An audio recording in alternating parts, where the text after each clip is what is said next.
کائنات کی افضل اور بزرگ ترین ہستیاں انبیاء کرام علیہم الصلوات والسلام ہیں، جن کا مقام عام انسانوں سے بلند ہے۔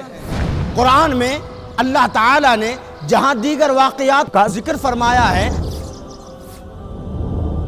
وہیں پر نبیوں کے واقعات کو بھی بیان فرمایا ہے۔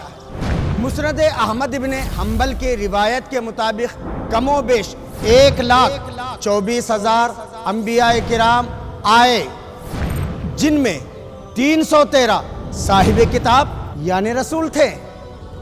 قرآن کریم میں نبی کریم صلی اللہ علیہ وسلم سمیت 25 نبیوں کا ذکر ملتا ہے۔ نبیوں کے واقعات بیان کرنے میں اللہ تعالیٰ کی بے شمار حکمتیں پنہاں ہیں۔ نبیوں کے واقعات سنانے سے قرآن کے مقصد کو جاننے سمجھنے کے لیے دیکھیے پروگرام نبیوں کے واقعات قرآن سے، صرف مرسی ٹی وی پر۔